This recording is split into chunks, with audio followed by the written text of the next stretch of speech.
welcome to the special Eid transmission of Sports Extra. I'm your host Ali Gauhar. Eid Mubarak everybody. Eid is something that we all look forward to, especially if you like the smell and taste of gosht. It also gives us an opportunity to spend quality time with our family, and the best part is we get a few days off work to unwind. Now, to celebrate Eid here today on Sports Extra, I've been joined by four outstanding guests. I'll first introduce Mr. A.R. Zaidi, who's a cricket expert. A.R. Zaidi Saab, Assalamu alaikum. Eid Mubarak. Eid Mubarak. Eid Mubarak to you, sir. I've also been joined by Colonel Naushad Ali, who's the manager of the Pakistan cricket team and former wicketkeeper. Colonel Naushad Ali, Eid Mubarak. Eid Mubarak to you, Ali. Thank you very much for inviting. I've also been joined by my fellow anchor, Ali Naseer. Eid Mubarak, old man. Khair Mubarak. Don't say that again. Let's not start over there again. I must say that I'm very happy to be in the presence of the august company of all my seniors. All the seniors. You know, in age. And experience. I just do it to get a rise out of you. And I've also been joined by my colleague, Leena Aziz. Leena, Eid Mubarak. Eid Mubarak to you, Ali. How are you doing? I'm well, thank you very much. Great. Now, we'll talk about sports and how it's influenced our lives. But first, I want to talk about all your experiences and how you celebrated Eid. Zaidi Saab, growing up, your memories of Eid? Well, the best Eid used to be when cricket used to be played on that day. I mean, test match or international, one-day international. I loved it. Do you have any fond memories, anything that springs to mind? So many. Can't remember now. What about, did you play a lot of cricket growing up? I did, but at that time, Colonel Naushad was in fact playing for Pakistan when I was playing for my school. Oh, I want you to go back further when you were 8, 9 years old and you used to get Eid. Yes, and though it was not a huge amount at that time, but still it was precious. Absolutely. Colonel Naushad, your memories of Eid as a young boy growing up? A wonderful memory regarding Eid and connected to the cricket as well. I still remember we were playing the third test match against New Zealand at Karachi. That was long back in mid-60s. And it was a Bakr day, that was Eid. And we were batting all, myself and Ilyas, we opened the inning for in that particular day. That is the Eid holiday. And there was no crowd early in the morning, but moment they started getting after lunch, people started coming in. It was a fully packed crowd after the lunch. And I still remember the celebrating Eid with a good partnership with Ilyas and Pakistan winning that test match. Oh, that must have been. But if I remember, Bev Congdon was the skipper of the New Zealand. I think Bob Congdon was a medium fast bowler. He was with the team, but Morrison. Graham Dowling? Graham Dowling was the captain, that's right. John Reed was also part of it. Yes, he was also fantastic memory. And we now, Ali, growing up, what was Eid like for you? I think it was more of a family event. I mean, obviously these August people were playing sports and representing Pakistan, and that's on a different level altogether to wear the national color and sort of go onto the pitch. For us, it was basically watching these people when we were growing up. Right. I remember very fondly that obviously when you're a child, you wake up and your mom's basically in the kitchen making yummy food, and you're just sitting at the back and waiting for just to be served and taken care of. But of course, back in the day, when I was growing up in school, we didn't have access to television as much as we did now. Maybe your generation is very lucky that you have so many other things, but I think we were mostly listening to the radio. I was from that generation. And I remember my father, God bless his soul, had this old radio set that used to have this one earpiece that used to go in one ear. So that I remember very fondly when we talk about Eid. So we used to literally steal that. If there was any cricket commentary going on, we'd go outside in the park or sit somewhere and pretend to be cricketers.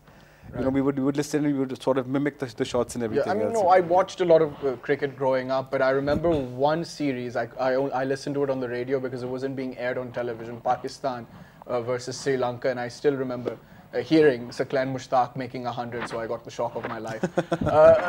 Leena, what about you? What are your memories? Well, you know, I whenever every Eid, when I get up and, you know, sort of switch the television on, and they're usually these reruns of Pakistan matches that Pakistan have won, great matches, World Cup wins, etc. test matches. So, I just love that, on Eid day, watching Pakistan win, whether even if they're highlights of previous old matches, it's fantastic. And sometimes also Pakistan's playing on Eid. So, it's great that way to you see Pakistan playing. But the best thing is usually on Eid day, they're showing the 1992 highlights, the World Cup final highlights. And that's that ball from Wasim Akram, and just those deliveries, and in the end Ian Botham's face when they lost the final, that just makes my Eid. And also when he got out, he claims he wasn't out. But yeah, I'm still not so sure about that. I've seen that replay so many times, but I can't quite remember. Yeah, so that kind of takes starts my Eid in a terrific way. And then the rest of the day goes well if I get to watch the World Cup final or any of the Pakistani wins, fabulous wins against India. Usually they also show wins against India on Eid day, just to sort of get everyone going in a good spirit, and that's fantastic for me also. Zaidi sir, when you were growing up, what was Eid like then as compared to now? What are the core differences, would you say? I think people Is it less festive? I think people were much more closer as compared to today. I mean, there was lots of integrated society. Well, now, due to different issues, the people have gone far from each other. So I think Eid in those days used to be much better as far as festivity is concerned. Well, Ali was talking about radio era, and at least we are 3 people sitting here who belong to radio. That's right. And I remember in 60s, there were 2 big names doing commentary for radio. The first was Umar Qureshi, the second one was Pakistan's diplomat, cricket commentator, Jamshed Mahakar. That's right. And Great. in late 60s, I think Chishti Mujahid was just starting his commentary when we grew up, and we were listening these 3 names. Absolutely, yes. And Colonel Naushad, you must have toured quite a bit with the Pakistan cricket team. Did you ever tour during Eid? Do you remember anything? Yeah, so I'm recollecting again. We were on the tour of New Zealand, and that was Eid day. I mean, our management requested to the New Zealand Cricket Board that we have a festival today. They give us some time, late start for the match. That was the victory in Wellington, if I'm not mistaken. That's exactly, you are very right. Yeah. So what happened, we asked them to give us extra half an hour, I mean, we came late. They agreed to it. But apart from that, when we assembled in the morning, we were all there. I still remember Syed Ahmed's wife, Salma Babi, she used to be with the team at that time. She cooked some sort of siviyas or sort of thing, and then And Syed was elder brother of Yunus Ahmed. Yunus Ahmed, that's very right. Thank you. And I still remember that we all lined up. Asif Iqbal, he gave the azan, and then we all followed up with the prayers. And after that, we had that sivaya sort of thing. What was it? What we ate it and enjoyed. Then we went to the ground. Will you believe it? They hammered us so much throughout the day that Eid day, Pakistan was fielding the whole day. Well, I guess the Savaya must have tasted good, but it didn't work for you guys off the field. But Colonel Naushad, also you became an international cricketer. Yeah. So growing up as a young boy, did you play a lot of cricket with your friends and on the streets? Do you remember? I did, yes.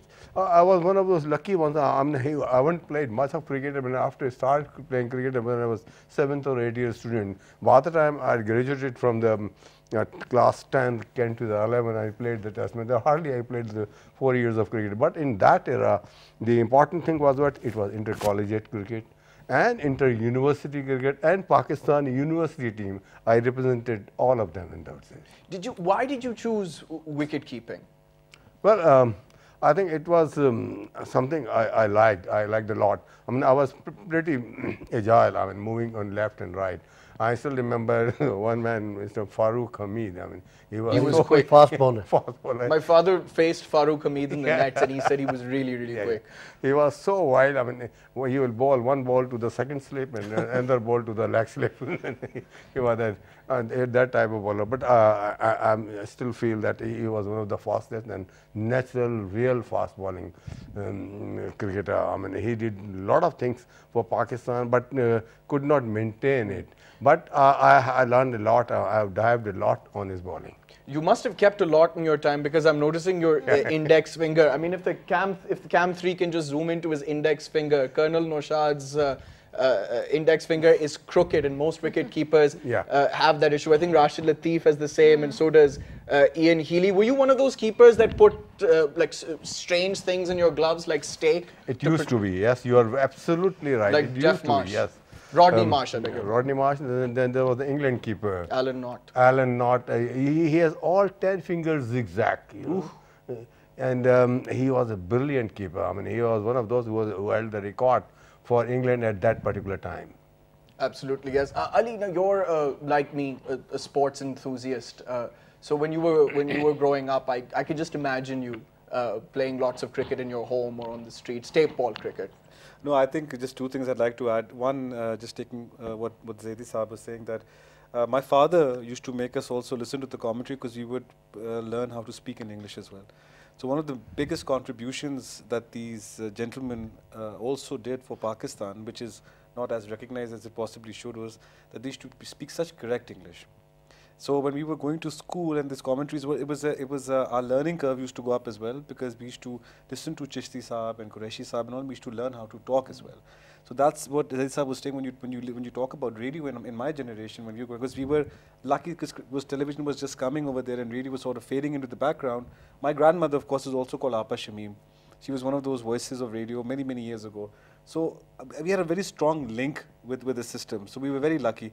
Also because I went to a school which was a Christian missionary school called St. Mary's when I was growing up in Lalazar in Rawalpindi.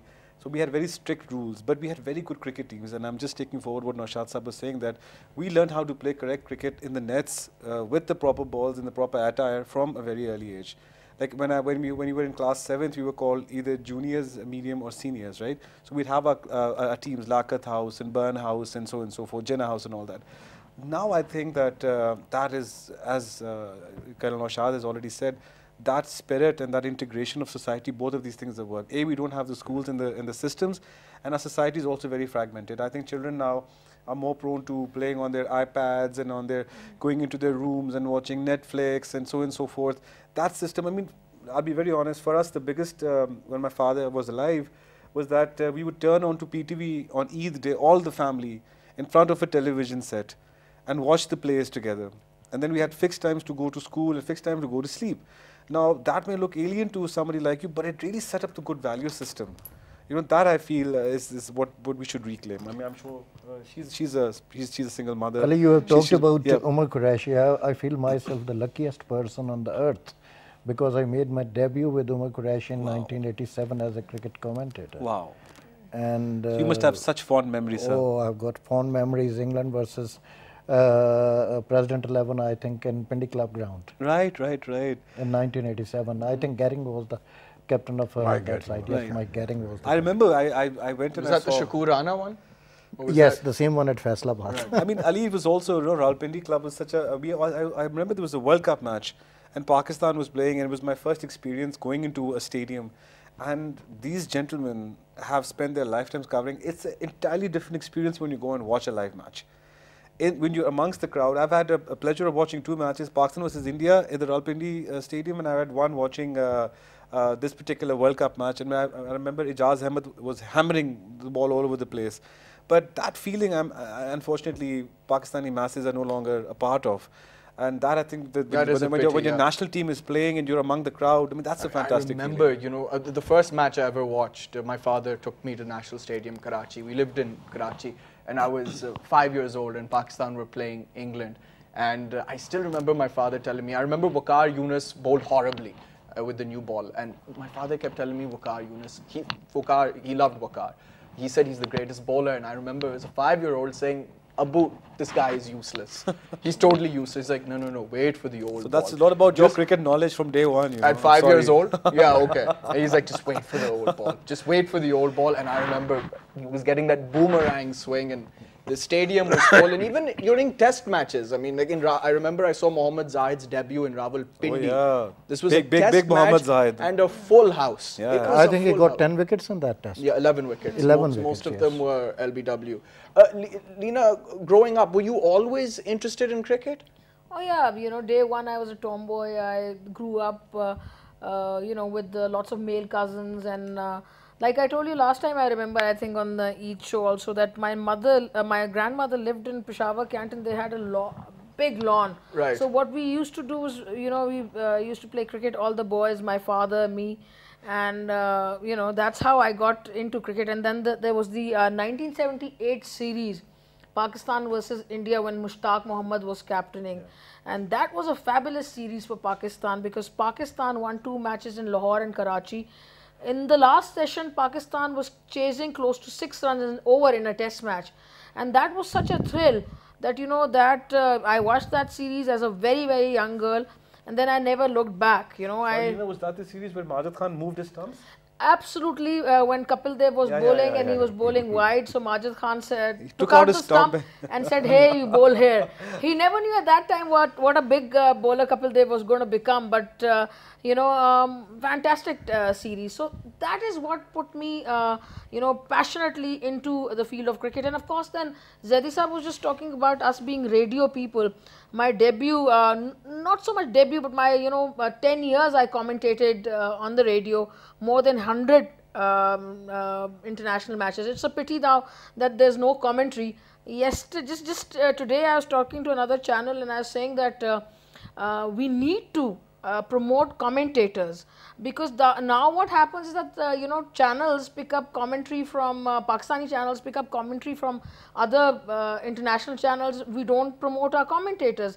So I was lucky that I got to commentate, you know, but I'm not lucky enough that I'm commentating now for various reasons, either for the television or for the radio. So what needs to be done, I think, to promote Growing commentators? up, Leena, who are your favorite commentators?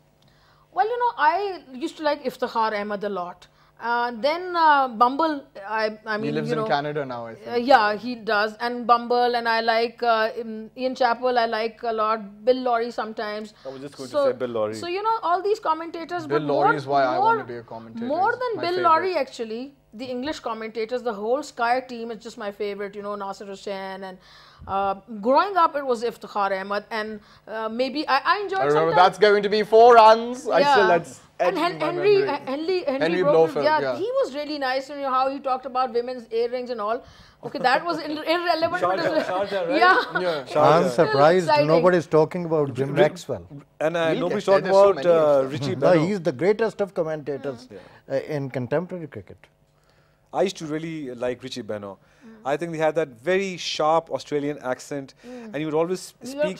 Yes. And he'd be the guy who'd speak the least, and he would make the most noise. Yeah. He had a he was amazing, and he was commentating. Tony Leena- Cozier, sir. Tony Cozier was also someone that. But I think I think Tony was one of the best. Yeah, Tony Cozier. Tony Cozier and Richie Benaud, Yeah. God rest their souls, were commentating when Wasim Akram bowled those 2 deliveries. And I still remember their commentary by heart during those 2 deliveries. I mean, I'll never Okay, forget let me ask the host. What did you do when you were growing up? You're asking everybody these questions. Let me pose the question to you. I'm still a child. Oh, please. Not so much, But Ali, not so much. you should actually be giving me Eidi. No, you're It's past time for that us to age. leave now. It's I'm time for us past to that. leave. Oh Yeah. God, depressing. No, but that Ali, you say come on, that, we have because to I ask you. remember like it was yesterday when I was 8 years old. Okay, time out now, but let me ask this question to you. So what do you do on Eid? What does Eid mean to you? Do you spend time with your mom and your dad, or do you go out with your friends? What do you do? Do you wake up? Do you... Now? Yeah, What now, I do today? now, yeah. Well, my family's around the world, really. My father's here right now, so it's just going to be him and I during And when Eid. you were growing up, Ali? Growing up, I remember I spent most of my life in Islamabad, so it was just the immediate family. Right. So we, you know, Abu would go into the kitchen and cook. Mom would make dessert. We'd go for Eid prayers and basically sit around and chat. Yeah. Like most families do, I guess. We don't have that many relatives in Islamabad, so we couldn't go places. People would come to visit us. Just add one more thing I'd like to add. Zaidi Sahab also, when he spoke about the integration and the fallout of the family, I really remember walking to the mosque with my father, and it just came to me that what a beautiful feeling it was that you're all dressed up and you go with your father to the mosque, and then you start meeting everybody. And I would hardly know the people because it was like going to random mosques, you know, the army mosque in Pindi or somewhere else like that. And it was such an amazing feeling, Leena, that, you know, you'd be walking as a little child. And I know, sir, you also must have memories about this thing. It's just an amazing feeling that I miss out on now. that when you go with your father hand in hand, all dressed up and everything, and you start meeting people and you come back. No, I want to ask the two of you this. I want to get your opinions. Again, growing up, did you sense that there was more unity and more tolerance than there is now, more acceptance? I think society was more integrated as compared to today. Colonel Naushad, your thoughts? Yeah, I think so, because there was a reason to it. You know, when people used to live in one community. I mean, people used to know each other very, very well. Even the kids grown up together. I mean, they understand each other. They play with each other. They have the studies together, and they go to schools sometimes. So I think that was more integration at that time. And I can also imagine that nowadays, like Ali was referring to all these new gadgets and televisions, PlayStations, whatever they have. The two of you had to make your own amusement. So that was probably, you know, you can call that era radio era. Yeah, absolutely. Television was just entering our lives. I'll call it your radio era. Ali, I understand you've got two lovely daughters, if I'm not mistaken. You don't have a son. No, I don't have a son. So do you miss, I don't know, playing cricket with somebody, or do you get your daughters to play a bit of cricket? I think I'm the most blessed human being on the world by having these two little girls. No, of course, yeah. And Vanya is the elder one, she's 6, and Noore, who's the younger one, is 4 years old, and I play cricket with them.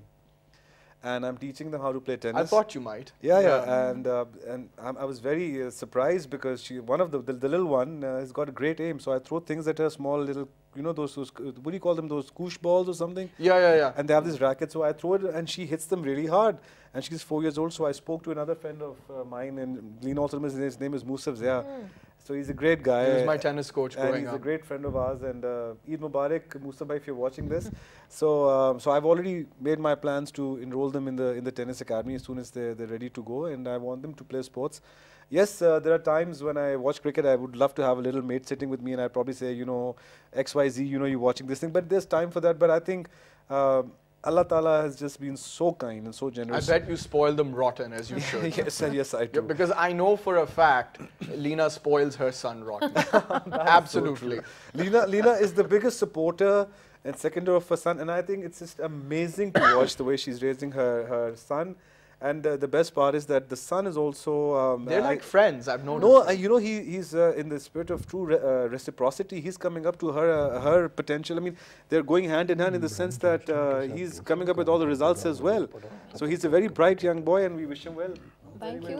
And like Leena, he's also very much into sports. Oh yeah, absolutely. You know, when I was doing the Football World Cup for Pakistan television, I think a couple of years ago, sometimes I would come up with terms like false nine and all. So, you know, Mazhar and all, they always ask me, how do you know all these things? And he would always give me that support, the technical support when I was doing football, you know, and even in cricket sometimes, you know, stats, he, like on my phone, he just, if there's a match going on, he'd send me, you know, 4th wicket has fallen and this is the score and this is what happened. So he's great that way, you know, and like Ali's saying, he's so blessed to have his two daughters. I'm blessed in the way that we can sit and watch a football match together. We watched the Euros together. It was fantastic. We have small little bets going between us, and that's great, and cricket also. So it's fantastic if you have someone who can use. Ali asked me about how, you know, I celebrate Eid, and like, you know, I'm very lucky that I still, alhamdulillah, have both my parents. With my mother, it's very much an emotional connection, and I remember the way, you know, she'd always wish me Eid Mubarak when I was younger. With my father again and my grandfather when he was alive, it was all about, we'd discuss a lot of cricket, and I've got 3 sisters. The girls would get very bored, go to the other room sometimes. So they used to tell me about Hanif Mohammed, then your Conrad Hunt, Everton Weeks, the 3 Ws. So Walcott, Weeks, Walcott, Weeks and Worrell, the first black West Indian captain. And ever since then, I don't know, since I was 5 years old, I've been obsessed with cricket. Interesting. I also have 3 sisters. And I want to give one information. When Worrell died at that time, he was the Vice Chancellor of University of West Indies. Quite a few West Indian cricketers. They have got the Sir award, and a few of them, they grew up with the parliament in West Indies. I remember, my grandfather told me a story, Zaidi Sahab. I remember in the 80s, I think the West Indian team came to Pakistan. and he said they were just so unbelievably, ridiculously tall that all the Pakistanis were just looking up at them. And Joel Garner, I think in Multan, had to get it was at Faisalabad. There was no bed of his size. Or had to get a Faisalabad. He had to get a special. He needed a They had special to bed. make a new bed for him. Imagine what Irfan has to go through. Just I'll imagine. tell you something good about Garner, Joel Garner. You know, we were traveling from Lahore to Peshawar, and those days Fokker planes were very popular. You know, this fellow went in, but he sat like this, and three seats. He sat like this, you know. And when he wanted to go to the washroom, he couldn't do that. He has to wait at the. What was he? What was he? 6'8"? Joel Garner. 6'8"? 6'8". I think 6'8". So, and what was Big Bird. Ambrose, little bird? What about him? Ambrose was not 6'8". He was the tallest of the West Indians. 6'6", I think, Ambrose. Did you ever did you ever face the West Indian fast bowlers? Yes, of How course. tell me how you did that. What I faced, that was long back when you were a student and the World 11 came. They had this Rohan Kanai, Gary Sobers. Gary Sobers, Charlie Griffith, and Wes Hall, sir? No, not Wes Hall. I still remember there was one batsman. You were too young to face Gilchrist, I think. No, Gilchrist in fact came into this cricketing world in 1950s. In the 50s, yeah, you were too Charlie young. Griffith, I still remember, he bowled a Yorker, in-dipping Yorker, and he hit the Azaz Faki on the toe. His nail was gone. And I remember in that tour when it was, I think, a match played in Karachi, in fact, to help out the flood victims. Yeah. Salim Altaf on the very first ball bowls Garfield Sobers for a duck. Wow. Wow, that is impressive, but don't sir. forget, It's he like was given another chance to bat Naseer again. Jr. bowling to Vivian Richards. Yeah, But people often said that although Naseer Jr. is a very good bowler, but he said the moment he came into ball and he saw Naseer Jr. He was smiling, famous for his he just performance could not against New control Zealand. himself. I think he got a fifer on debut or something. Ali, like I'm that. feeling very guilty. You have talked about all the cricket commentators. You didn't talk about the three of the greatest commentators, Brian Johnston, John Arlott, and Christopher Martin Jenkins. Oh, yes. He died. I interviewed Christopher Martin Jenkins when he came to Pakistan with the English cricket team, I think in 2005 or 6. Right. And I had got 1 hour interview with CMJ. What a man he was. Zaidi sir, as a young boy, who was your favorite cricketer? Who was your hero growing up? Well, You can name a few. the best one was Garfield Sobers. He was the man who was talked 8,032 runs in Test cricket, 236 Test wickets, and an average beyond 50. And I think whenever he used to come, sometimes he used to bowl left arm fast medium, sometimes left arm leg spinners. That's right. I'll support him like this. We as Pakistan, and it was not Pakistan, it was Pakistan Starlets. We toured England and we watched the Test match, England versus West Indies. At that time, Garfield Sobers was playing. Would you believe it? It was it rained there, and his steps were exactly the same all the time. Wow. It was just like 1 feet going all the time, and he used to be rightly called 3-in-1. He was a batsman, he was a bowler, and a brilliant fielder. Garfield Sobers was an absolute freak. I mean, there's no doubt about that, and the greatest, the greatest cricketer that ever walked Ali, the I'll earth. just tell you about one incident. There was a rest of the world. South Africa's Australian tour to South Africa had been cancelled, and ICC made rest of the world 11. And of course, Sobers was captain of that side. Sobers went to Australia, and these were the days of great Dennis Lillian, Thomo, and Alan Connolly. Garth Mackenzie was there too. Well, Sobers was failing with the bat, and people were talking. Australian newspapers, if you have been to Australia, they are always making a mockery of cricketers. Well, they were saying he has just married an Aussie girl, so he has lost playing cricket. Sobers was fed up with it. One day he was just going to bat. He left a slip for the journalists. Just watch my innings today. He scored 256 runs on that day, and that innings is available on YouTube. Just look at it. Lily used to come and bowl, and off it went all around the ground. But to the Australians have always loved Pakistani cricketers. From what I remember Mark Taylor saying Syed Not really. You remember the whole Javed Miandad and Dennis Lilly incident? Well, yeah, I mean, that was, a fast bowler getting after a batsman. These things happen. But I think overall, from my memory, I remember Mark Taylor saying, Syed Anwar, what a player. What a great player he was. And then even Shane were like, Inzi, getting him out, it's like one of the most difficult things to do once he gets set. So I always have fond memories of I have been Australia. lucky enough to be in the Australian drawing rooms. Well, you are very right. When you say Pakistani cricketers, they had been talk of their drawing rooms. They respect their flair, I think. Yeah, Ali, your cricketing heroes growing up. I think one incident was, of course, the Sharjah Cup final between India and Pakistan when Javed Miandad became a household name and a hero. That's 6. And my sisters used to study, just like you have I have 3 sisters as well. My sisters used to study in this convent called St. Denis in Murray. And we used to go and visit them and we used to, give them their sweaters and everything else and stuff like that. So it was a great feeling. We were in fact driving down, Ali, from St. Denis, and at that time the Islamabad to Murray used to be a very long drive. So my father put on the commentary and this match was going on. And I remember this much that by the time that 6 was hit, my father was crying in the car, my mother was in tears, and I was shouting for joy because my father couldn't drive for the next maybe 10 or 15 minutes. He was so ecstatic because before that we had lost 1 year before, if I remember. And then Javed Miandad hit that 6 and changed the complexion of cricket as far as we know. This hero was born. And I think Javed Miandad, for me, was just this fantastic hero. One other innings I remember was the 280 he made at Lord's. When he was playing, and I remember that this Cricketer magazine used to come out. Hanif Mohammed used to. Hanif Mohammed Saab had this, was the other this was the only magazine that used to have colour photographs all the way from England. So we used to rummage through all the pages to see which was going to be the colour photographs, and there was this picture I remember of Javed Miandad hitting a cover drive, and he had a very strange way of holding the bat. He had this open wicket stance. So it was majestic. Leena, what about you? Well, I'd say Wasim Akram, although I like a few other fast bowlers that Pakistan had in that era or around that era.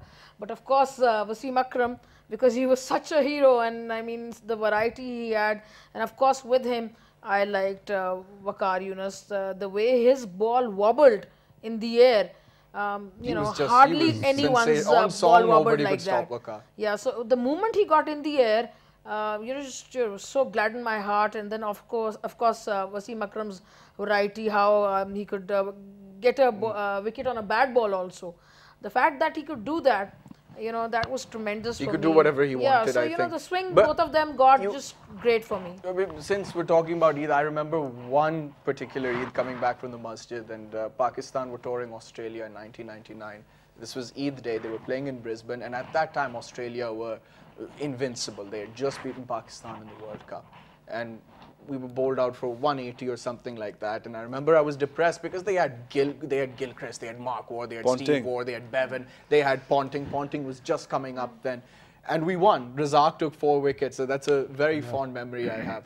Zaidi Saab, I want to ask both of you this question actually, because you had the privilege of watching Hanif Mohammed bat, God rest his soul, when you were a youngster, and you played, I think, with Hanif Mohammed. He must have been your first captain. Yes, he was my first captain, and then it was followed by Intikhab. So I think him and Hanif Mohammed and Fazl Mahmood were Pakistan's first real heroes. Of course, I saw Hanif batting in 1969 when Colin Cowdrey had brought a side here, and he played a 3-day game. Hanif Mohammed opened for, I think, a bank against the England cricket team. And I saw him scoring 50-odd runs in the second innings.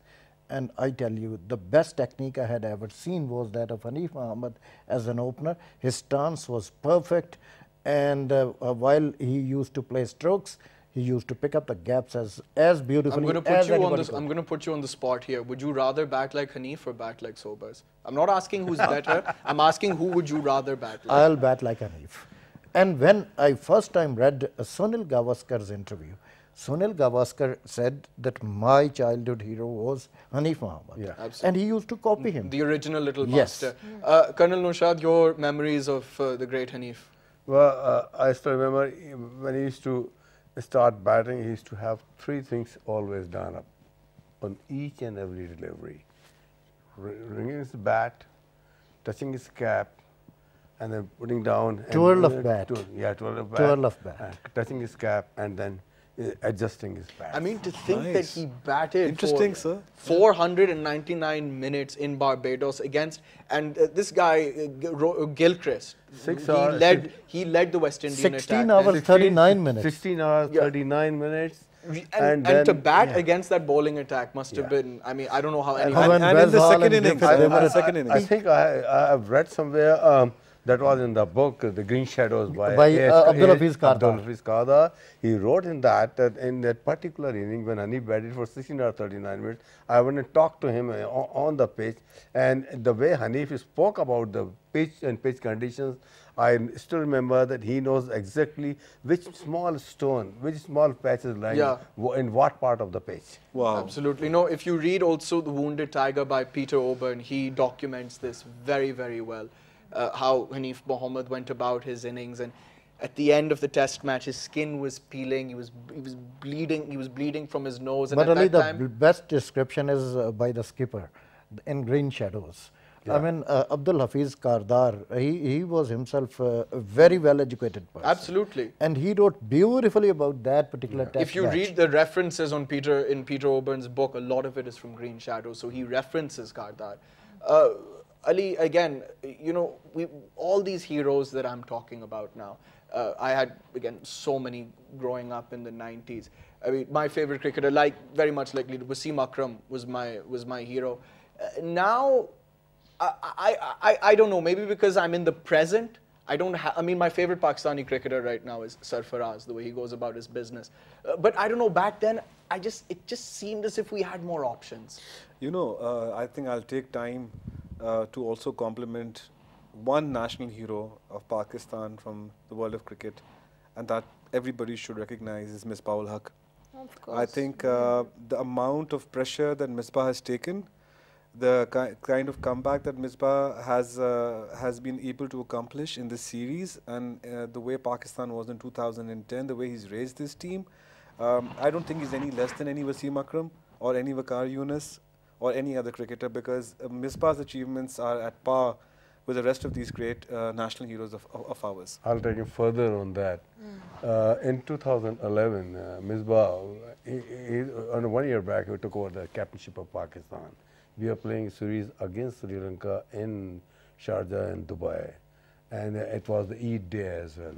We all went to the Eid prayers, and I still remember that Misbah, and that time, he took out his small, janamaz. And it was so small, plastic made of, and then he put it in there, and then everybody followed him. And I still remember that he was one of those who was very, very punctual about the prayers, particularly The Eid great prayers. thing about Misbah-ul Haq, and I'm very glad Ali brought this up, the core feature of Misbah-ul Haq is that he's absolutely unflappable.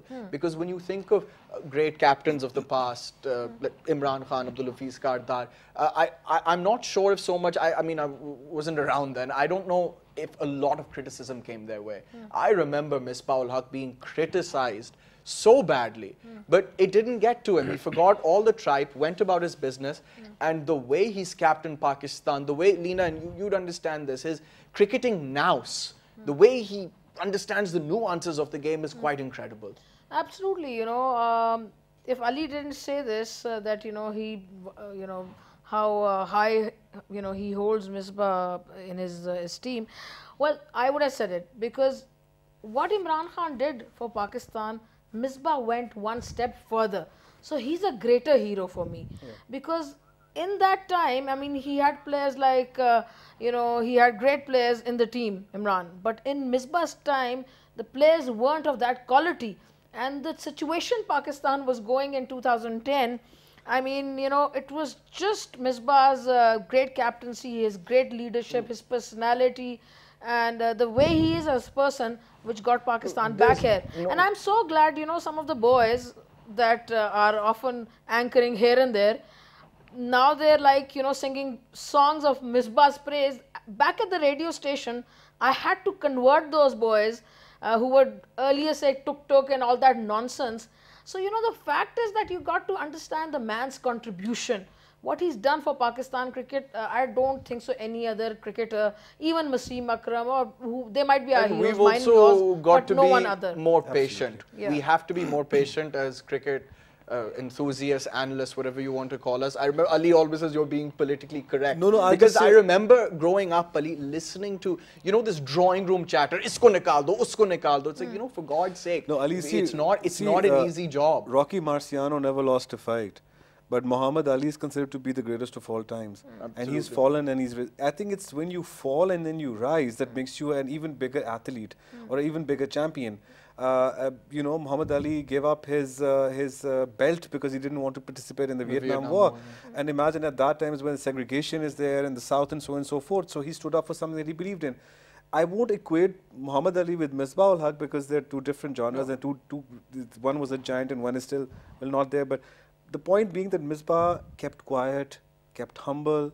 He took all the criticism. He's got a great deal of humility. Punching bag. He's like this little, you know, he took it all in. He soaked it all up, and then he just responded in the best way.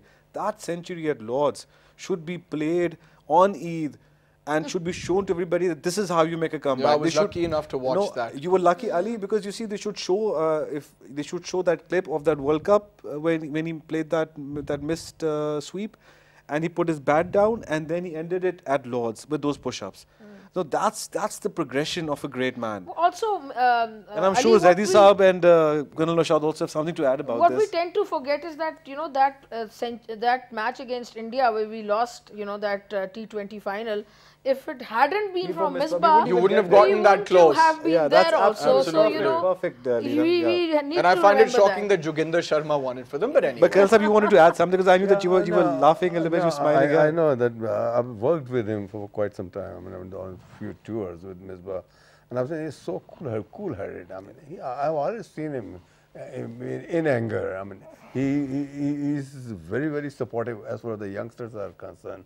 And then apart from that, he is one of those, I mean, you cannot, he took over Pakistan captainship when Pakistan team was in shambles after 2010. And then he brought it back to the same footing again. And now you can see that at 42, he is still playing with more fitter than a few youngsters. Absolutely. Ali, the best thing is that with every passing day, more cricketers all around the world, they are acknowledging his contributions to game of cricket. Absolutely. Well, what a great note to end on, talking about Ali, I'd just like to take a Pakistani minute. legend, Misbah ul Haq. Ali, very quickly. Yeah, I'd just like to thank all the people at PTV World, especially my producer Sherazi and all the other producers that I know. There's Shahrukh, there's Hanan, there's Arslan. To the channel head PTV World, who's done such a great job in making sure that all of us could get this program going, and the way they've all supported us. Thank you, and Eid Mubarak to all of you. Very well said, Ali, and Eid Mubarak to you all. Thank you very much for coming on. It was a pleasure. God bless you. Thank you. That's all we have time for. Keep watching Sports Extra on PTV World. Eid Mubarak, everybody. Bye-bye.